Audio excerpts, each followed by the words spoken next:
Okay. तो पहले interlocking का कंसेप्ट जानते हैं। इंटरलॉकिंग होती क्या है? जब कभी प्रोग्राम में ऐसी सिचुएशंस आती हैं कि आपको किन्हीं दो आउटपुट को या दो से ज्यादा आउटपुट को ऑपरेट करना है, और वो जो आउटपुट है आपके कंटिन्यूअस मूव कर रहे हैं, कंटिन्यूअस ऑपरेट हो रहे हैं, तो आपस में जब वो आउटपुट ऑपरेट हो रहे होंगे, तो आपस में उनके कोई भी एक ऐसा पॉइंट ना आए जब वो क्लैश हो जाएं, या पहले आउटपुट से दूसरे आउटपुट को कोई प्रॉब्लम हो, या तीसरे को दूसरे से कोई प्रॉब्लम हो। तो उन सब चीजों से बचने के लिए इंटरलॉकिंग का कंसेप्ट यूज किया जाता है। एंड बेसिकली ये मूवेबल ऑब्जेक्ट के लिए यूज होता है, जहाँ पे कोई भी ऑब्जेक्ट, दो या दो से ज्यादा ऑब्जेक्ट मूव कर रहे हैं। सपोज एक ऑब्जेक्ट है, ये मूव करता है, दूसरा ऑब्जेक्ट ये भी मूव करता है, तीसरा ऑब्जेक्ट ये भी मूव करता है। जब ये तीनों मूव कर रहे हैं और इन तीनों का जो एक अचीवमेंट या टारगेट पॉइंट है जहां इन्हें पहुंचना है, तो जब ये उस जगह पे मूव कर रहे होंगे, सपोज मैंने कहा टू को मूव करना है ए पॉइंट में, एंड वन को भी ए में मूव करना है, लेकिन जब टू ए की तरफ मूव करेगा तो ए उस वक्त क्या करेगा? तो जब टू ए की तरफ मूव कर रहा होगा या उसको ए पे पहुंचना है, तब जो वन, जो फर्स्ट ऑब्जेक्ट है, उस फर्स्ट ऑब्जेक्ट को अपनी पोजीशन स्टेबल करनी है। वो मूवमेंट नहीं करेगा, या तो उसका मूवमेंट तीसरे ऑब्जेक्ट की तरफ हो, या तो वो स्थिर हो जाए, स्टेबल हो जाए। ठीक। अब जैसे ही जो सेकंड ऑब्जेक्ट है वो हमारे टारगेट जो ए है इसकी तरफ मूव करेगा, तो वन तो स्टेबल है, और जब ये ए पे पहुंचेगा और ए पे जो भी इसको वर्क करना है उसे कंप्लीट करके वापस जाएगा, तब जो आपके पास ए वन ऑब्जेक्ट है, फर्स्ट ऑब्जेक्ट है, वो अपने टारगेट के पास, ए के पास पहुंचेगा और अपना वहां पे वर्क कंप्लीट करेगा, एंड देन अपनी पोजीशन पे वापस जाएगा। तो इस तरह से जो ऑब्जेक्ट फर्स्ट है या ऑब्जेक्ट सेकंड है वो आपस में क्लैश ना हो जाए, इसलिए इंटरलॉकिंग का कंसेप्ट यूज होता है। एज वेल एज जो थर्ड ऑब्जेक्ट है, ये फर्स्ट ऑब्जेक्ट के साथ।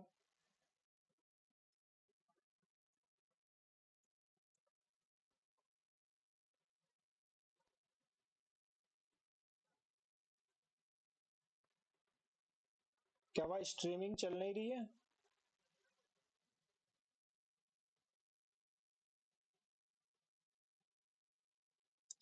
एक मिनट में थोड़ा ये चेक कर लेता हूँ।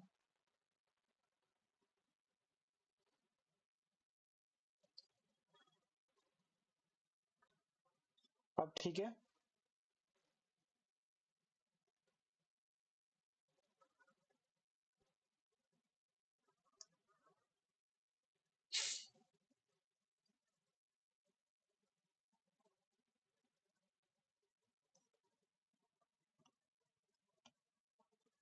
हाँ, तो अभी सपोज एक आउटपुट है y0, एंड ये कोई रोबोट है, एंड इसको ऑपरेट करने के लिए हमारे पास कुछ मेमोरी बिट्स है। जब ये ऑपरेट होंगी तभी ये आगे काम करेगा। अब इंटरलॉकिंग किस तरह से होगी? देखो,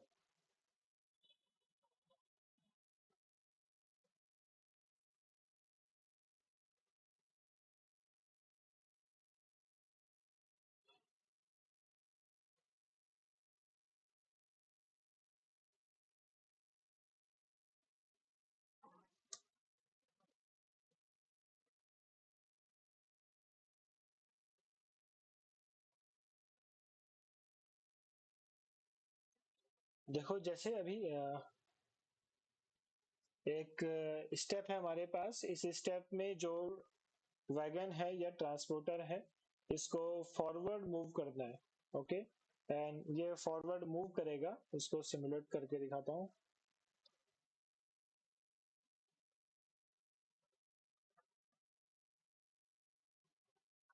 ये फॉरवर्ड मूव करेगा, ठीक है, अभी ऑपरेट हो रहा है तो यानी कि उसका मूवमेंट चल रहा है। सपोज जब उसका मूवमेंट चल रहा है उस वक्त जो नेक्स्ट ट्रांसपोर्टर है उसका मूवमेंट नहीं होना चाहिए।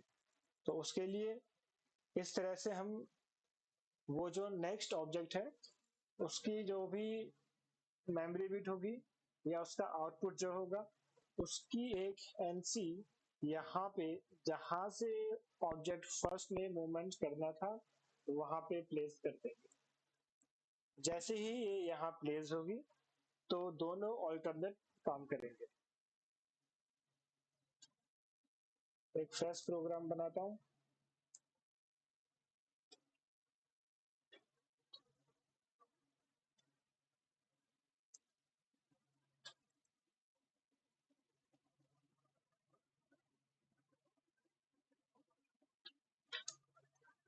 एमबिट,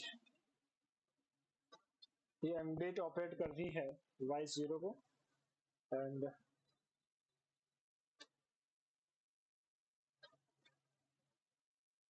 M1, M1 ऑपरेट कर रहा है Y1 को। अब इन दोनों का मूवमेंट होगा, ठीक है, इन दोनों का जब भी मूवमेंट होगा तो मुझे चाहिए जब Y0 ऑपरेट हो रहा हो या Y0 मूवमेंट कर रहा हो तो Y1 का मूवमेंट ना हो। लेकिन अभी जो केस है इस केस में क्या है, दोनों सेपरेट काम कर रहे हैं। अभी दोनों सेपरेट काम कर रहे हैं। दोनों काम कैसे कर रहे हैं, देखो Y0 का मूवमेंट है एंड सपोज M1 भी मूवमेंट कर रहा है। लेकिन अभी जो कंडीशन मैंने बताई इस कंडीशन में क्या था, इस कंडीशन में था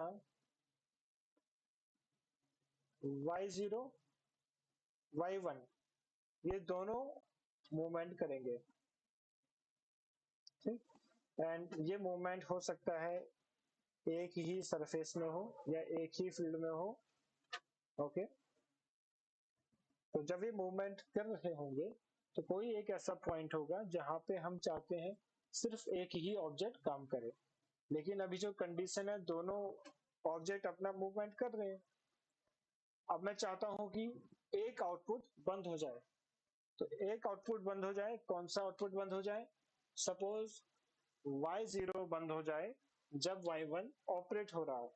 तो उसके लिए एक NC का यूज करेंगे, NC का यूज करेंगे तो Y1 की NC।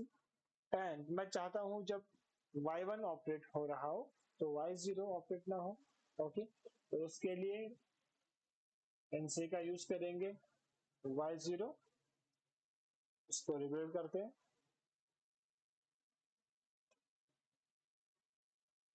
सिमुलेट करते हैं।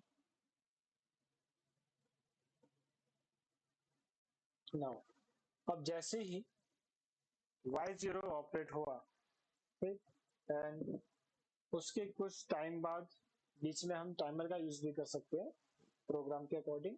मैं चाहता हूं कि Y0 बंद हो जाए कब, जब Y1 ऑपरेट हो रहा हो। और जबकि ये जो दोनों इसके इनपुट है M0 M1 ये सेपरेट है, ठीक है, ये जो M0 M1 है ये सेपरेट है, इन दोनों का एक दूसरे से कोई भी रिलेशन नहीं है। कैसा रिलेशन कि ये दोनों आपस में लिंक करें, इनके काम करने का तरीका भी सेम नहीं, ये अलग अलग है। अगर मैं M0 ऑफ कर रहा हूँ तो ऑफ ही रहेगा, M1 से उसका कोई रिलेशन। तो अभी M1 को भी ऑपरेट कर रहा हूँ, देखो M1 को ऑपरेट करना चाह रहा हूँ लेकिन Y1 ऑपरेट नहीं हो रहा है। तो Y1 ऑपरेट क्यों नहीं हो रहा, क्योंकि अभी Y0 क्या है, ऑन है, ठीक है ना, Y0 ऑन है। इसका मतलब क्या है कि जब Y0 मूवमेंट कर रहा है तो Y1 मूवमेंट नहीं करेगा।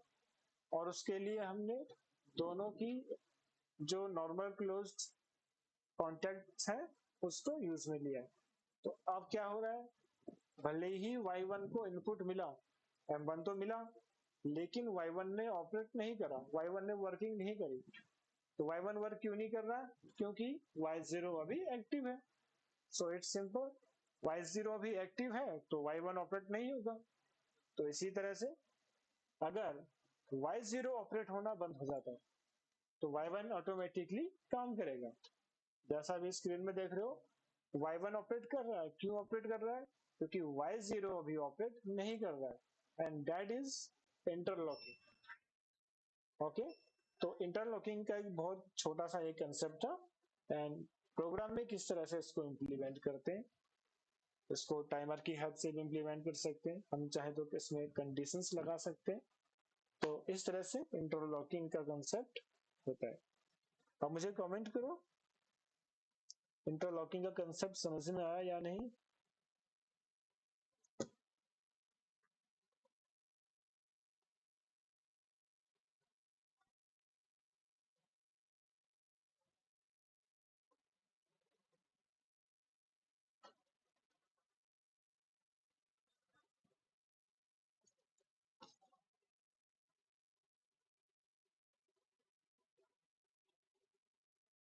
हाँ, अगर हम चाहते हैं कि 3 को चलाना है तो 3 के साथ भी कर सकते हैं, 4 के साथ भी कर सकते हैं। अभी मैं 4 के साथ करता हूँ। ओके, अभी आप देखो,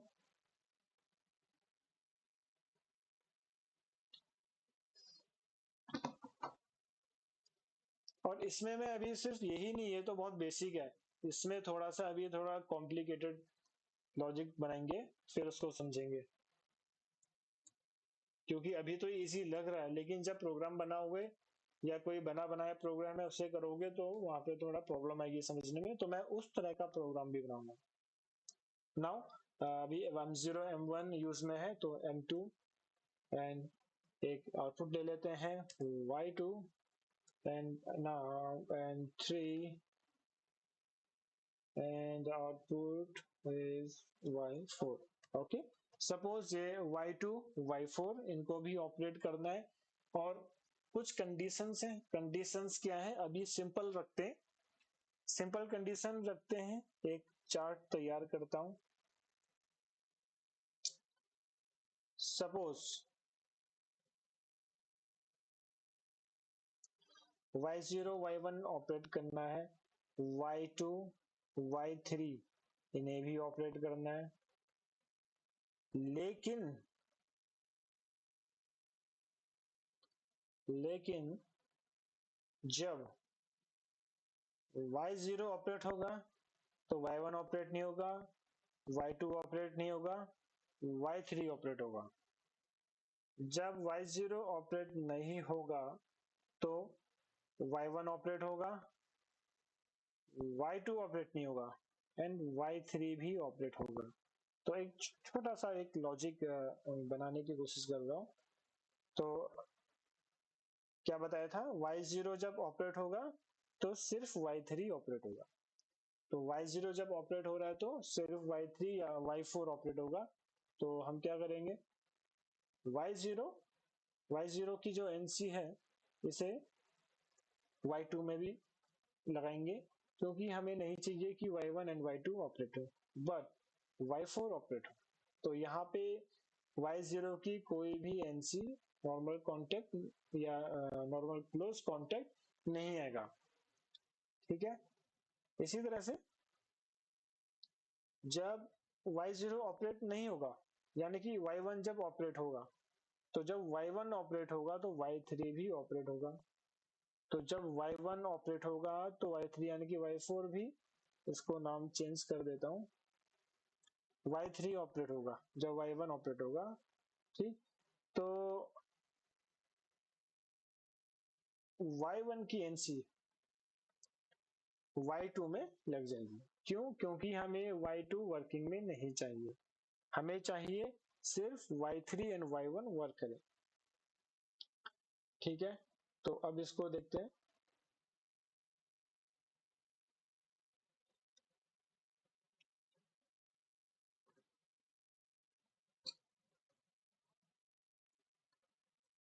सबसे पहले फर्स्ट कंडीशन, M0 ऑपरेट होगा एंड उसके साथ साथ Y3 ऑपरेट होगा। ठीक है, अब देखो अभी Y0 ऑपरेट है तो अभी मैंने इसको M1 M2 को इनपुट नहीं दिया है, तो M1 M2 को अभी इनपुट नहीं दिया है तो जाहिर सी बात है Y1 Y2 ऑपरेट नहीं होंगे, लेकिन इसको ऑपरेट करके देख लेते हैं। M1 ऑपरेट हुआ, यस, लेकिन Y1 ऑपरेट नहीं हुआ। ओके, चलो M2 ऑपरेट हुआ लेकिन Y2 ऑपरेट नहीं हुआ। इट मींस जब Y0 एंड Y3 वर्क कर रहे थे तो Y1 एंड Y2 वर्क नहीं करेंगे। इसको कुछ ऐसा समझ सकते हो कि आप और आपके साथ जो तीन साथी हैं, जब आप लोग चल रहे होंगे, एक ब्रिज में चल रहे होंगे, सपोज एक ब्रिज में आप चल रहे हैं एंड उस ब्रिज में जब आप एक कोने में हैं और लास्ट वाले कॉर्नर में आपका फ्रेंड है, तो जब आप दोनों का मूवमेंट होगा तो तब बीच में जो आपके जो दो दोस्त हैं वो मूवमेंट नहीं करेंगे। क्यों? अगर वो मूवमेंट करेंगे तो हो सकता है कि वो ब्रिज हिलने लगे। ठीक है, तो इसी तरह से जब वो दोनों मूवमेंट करेंगे तो आप और आपका दोस्त मूवमेंट नहीं करेंगे।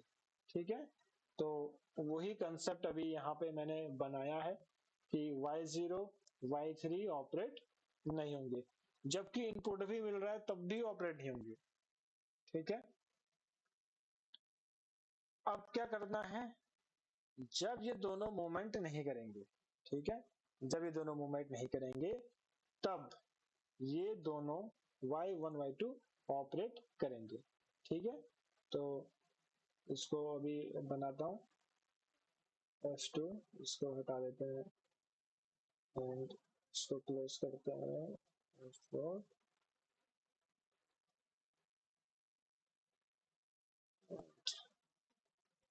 स्टॉप।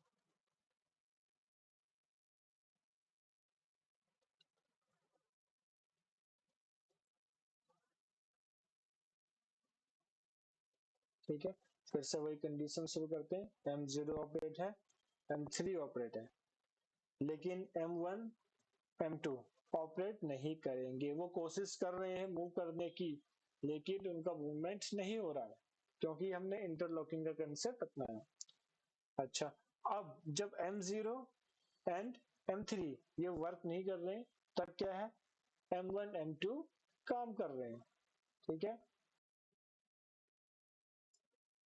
हाँ वीडियो अभी आएगा, ये पॉज हो गया है, कनेक्शन अभी स्लो चल रहा है, रीएस्टेब्लिश्ड हो गया है।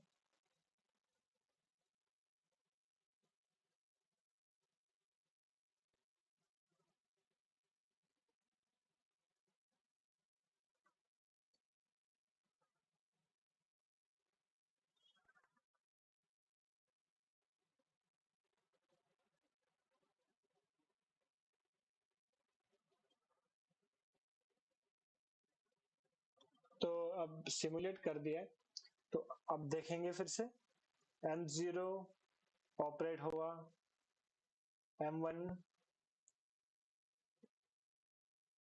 M0 ऑपरेट हुआ, M1 ने भी ऑपरेट करना चाहा मूवमेंट, M2 ने भी कहा मैं भी मूवमेंट करूंगा लेकिन नहीं कर पाया, फिर M3 ने कहा मैं भी मूवमेंट करूंगा, लेकिन सिर्फ मूवमेंट किसका हुआ, M0 एंड M3 का।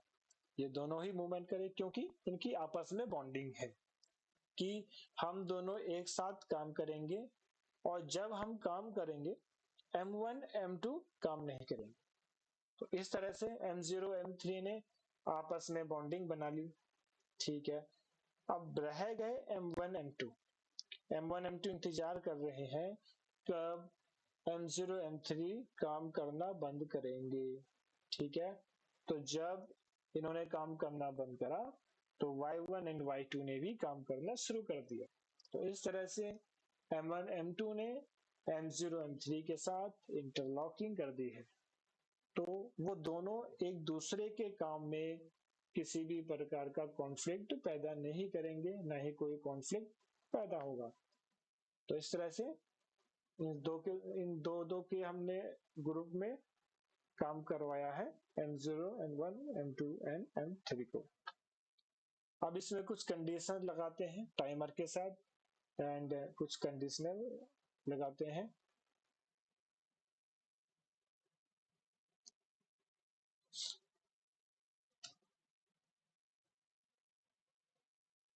पहले मुझे बताओ ये कंसेप्ट समझ में आया? मैं तब तक वेट करता हूँ, शायद ये कनेक्शन अभी स्लो चल रहा है।